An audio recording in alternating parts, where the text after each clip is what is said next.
দিল্লিতে ২৬ বছর পর আপ সরকারের পতন পর বিজেপির কর্মীরা নাগের বাজারে বিজয় মিছিল বের করে আনন্দে মেতে উঠেছেন। মিছিলে অংশগ্রহণকারীরা উল্লাসিত পরিবেশে স্লোগান তুলে বলছেন, জনবিরোধী আপ সরকার বিদায় নিয়েছে, এখন পশ্চিমবাংলা থেকে তৃণমূল সরকার বিদায়ের পালা। বিজেপি কর্মীরা দৃঢ় বিশ্বাসী যে দিল্লিতে সরকার বদলানোর প্রমাণ করে যে মানুষ পরিবর্তন চায়। তাদের বক্তব্য এখন লক্ষ্য আগামী বিধানসভা নির্বাচন। তারা দাবি করেন, কেন্দ্রীয় নেতৃত্ব যদি যোগ্য ব্যক্তি বাংলার ভোটারের দায়িত্ব দেন, তবে বাংলার বদল শুধুমাত্র সময়ের অপেক্ষা। মিছিলে ছিল এক উজ্জ্বল উৎসবের মেজাজ। কর্মীরা তাদের নেতা তথা দলের প্রতি সমর্থন প্রকাশ করে বলছেন, বাংলায় বিজেপি সরকারের প্রতিষ্ঠা এখন আর অনেক দূরে নয়। এটি বিজেপির কৌশল এবং কর্মী সমর্থকদের আত্মবিশ্বাসের নিদর্শন, যাদের দাবি যে বাংলায় ক্ষমতায় পালা বদল হবে খুব শীঘ্রই। Bureau report, news prime Times. কি বলবেন? প্রথমে জানাই দিল্লি প্রত্যেকটা নাগরবাসীদের যারা আমাদেরকে সহযোগিতা করেছে তাদেরকে রাজধানী গোপালপুর মণ্ডল থেকে নেয়। এই 7 বছর পর যে আমরা জিতটা পেয়েছি, ওখানে আমাদের দীর্ঘকালীন যুদ্ধ দিয়ে আমরা কিন্তু আগে এগিয়েছি। আমরা এই জিত হচ্ছে একটা মানে একটা নিদর্শন জিত। এখানে আমরা জিত পেয়েছি আমাদের কারাপশনের এগেন্সে, মূলত আমরা দুর্নীতির এগেন্সে এই জিতটা।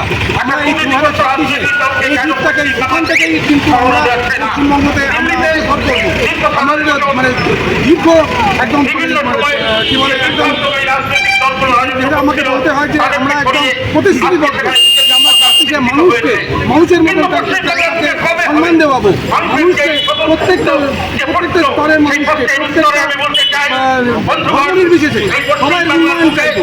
সেই জন্য সবাইকে আপনারা আমাদের সঙ্গে এসে আমাদের সহযোগিতা করান,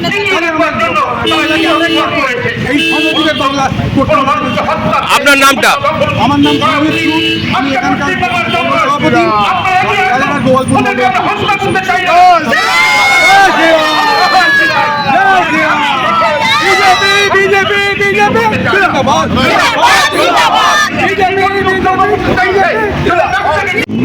বাংলার জনগণ চাইছে এই বাংলার পরিবর্তন। বাংলার গ্রামে গঞ্জে শহরে বাংলার নাগরিক সর্বত্র জানে এবং বুঝতে পেরেছে বাংলার বুকে যে গণতন্ত্র হত্যাকারী যে লুণ্ঠনের রাজত্ব কায়েম হয়েছে, সেই লুণ্ঠনের রাজত্ব থেকে পশ্চিমবাংলাকে মুক্ত করতে পশ্চিমবাংলার মানুষ ভালো করে বুঝতে পেরেছে। আপনি বাংলার রাজনীতি তো আছে, কিন্তু আপনি আজকে যে বিজয় উৎসব পালন করছেন সেটা সংক্ষেপে বলুন। দীর্ঘ 27 বছর কাল অতিবাহিত হয়েছে দিল্লি, সেখানকার উন্নয়ন থেকে সেখানকার মানুষ ছিল কেবল মিথ্যা প্রতিশ্রুতি আর মানুষের কল্যাণের কথা বলে। দিল্লি তো পেলেন, এবার আগামী দিনের আপনাদের লক্ষ্য কি থাকবে? আগামী দিনে আমাদের লক্ষ্য, দিল্লিতে বিজেপি সরকার প্রতিষ্ঠিত হয়েছে, 26-এ এই পশ্চিমবাংলায় বিজেপি সরকার প্রতিষ্ঠিত হবে। কেননা তৃণমূল কংগ্রেস যে রাজনীতিকে ব্যবসা কেন্দ্রে পরিণত করেছে, আজকে তৃণমূল কংগ্রেসের কর্মীরা বলছে আমরা জীবন দেব, অথচ আমরা ক্ষমতা হস্তান্তর হতে দেব না। তারা গণতন্ত্রকে গলা টিপে হত্যা করতে চাইছে। সেই গণতন্ত্রকে আমরা ফিরিয়ে আনবো, পুনরায় প্রতিষ্ঠিত করবো এই পশ্চিমবাংলার বুকে। কেননা আপনার নামটা বলুন। আমার নাম বিনয় অধিকারী। কি বলবেন, আজকে জয়টা কাকে উৎসর্গ করবেন?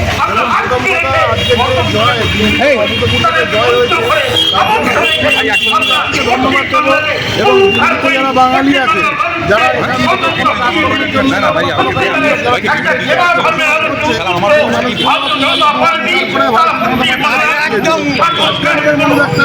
পশ্চিমবঙ্গের মাটিতে সরস্বতী পুজো বন্ধ করে দিচ্ছে।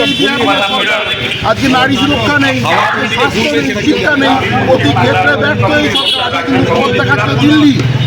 আজকে এই অপশনকে বুঝে ফেলার জন্য দিল্লি কিন্তু আমাদের পথ দেখাচ্ছে। দিল্লির বাঙালিরা পারলে এখানকার বাঙালিরা কেন পারবে না? থেকেও বেশি গুরুত্ব দিতে হবে যোগ্যতাকে। এই করেই আগামী 2026-এ এই সরকারকে